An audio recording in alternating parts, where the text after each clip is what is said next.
በታጠቁ የመንግስት ወታደሮች ታስሮ ተወስዶ የገባበት ጠፍቷል። መነኩሴ እናቱ በማልቀስ አይናቸው ሳይጎዳም አይቀርም።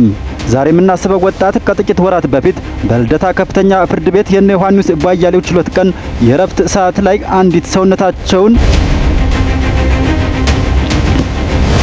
እድሜ ድህነትና ሐዘን ያደከመው አረጋዊ በከዘራ የተረገፉና በሌላ ሰው የሚታገዙ እናት መነኩሴም ይመስላሉ። እንባቸውን እያፈሰሱ ከጠበቆቹ ወደ አንዱ ቀረቡም፣ እያለቀሱም ነበር። እንደውም በማልቀስ አይናቸው የባሰ ሳይጎዳ አይቀርም። ማንን ላናግር ብለው ግራ ግብት ብሏቸው ጠበቃውን አናገሩት።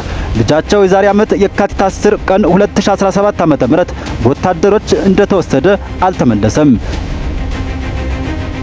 የአማኑኤል የማነ ብርሃን አቻሜለህ እናት ናቸው። አማኑኤል ከመቀሌ ዩኒቨርሲቲ አዲሃቃ ካምፓስ ተመራቂ ሲሆን የኢትዮጵያ ንግድ ባንክ የዛጎ ህንጻ ልደታ ቅርንጫፍ ሰራተኛ እያለ ነው ወታደሮች ወሰዱት።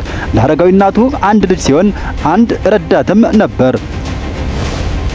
አረጋዊ እናቱ ወደ ጠበቃው ቀርበው ልጄ ነው እንደምትረዳኝ ነገር ካለ ለወራት ተንከራተትኩ፣ ከአቅም በላይ ሆነ፣ ሞክሬ የሱንም ድምጽ ማግኘት አልቻልኩም ብለው ለመኑት። ጠበቃውም ሊረዳቸው አልቻለም።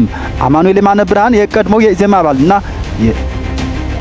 ተያዘበት ሰሞን ላይ ንጋት ኮከብ የሚባል ፓርቲ መስረታ እንቅስቃሴ ላይ እንደነበርም ይታወቃል።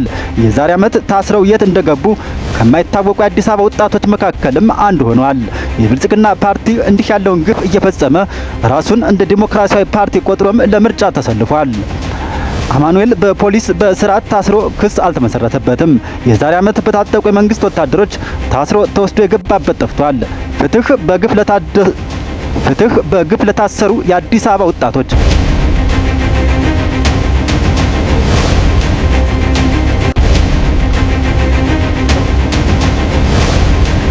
We keep remembering those who are unjustly arrested and forcibly disappeared. A few months ago at the Lidata High Court or the hearing of case involving Yohannis Boyaleo and others during recess, an elderly woman approached one of the defense lawyers. Her body was worn down by age, poverty and grief. She leaned on hand and was being physically supported by another person. Tears streamed down her face as she stood before the lawyer and crying uncontrollably. Her eyes were visibly strained and injured by the intensity of her weeping. Confused and dispirited, unsure of whom to return to, and she spoke to the lawyer.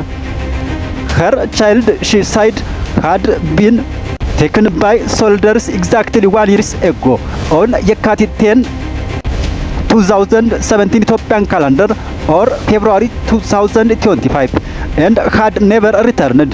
That old lady is mother of Amanuel Yemane Birhan Achamelech.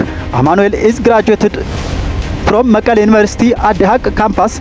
At the time of his abduction, he was working as an employee of Commercial Bank of Ethiopia, Lidata branch, Zagwe building to his elderly mother. Amanuel was her only child, his and her sole support and caregiver. Standing before the lawyer, she pleaded, "He is my child. Is there is anything at all you can do to help me?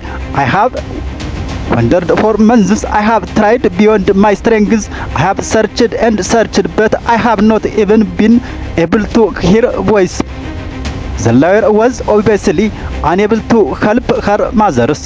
Amanuel Yemane Birhan is a former member of Izema and at the time of his arrest was involved in politics organization for establishment of Nigat Kokab party. He is one of the many Addis Ababa youths who were arrested 1 year ago and taken to unknown location without any information about where they are, whether they are alive.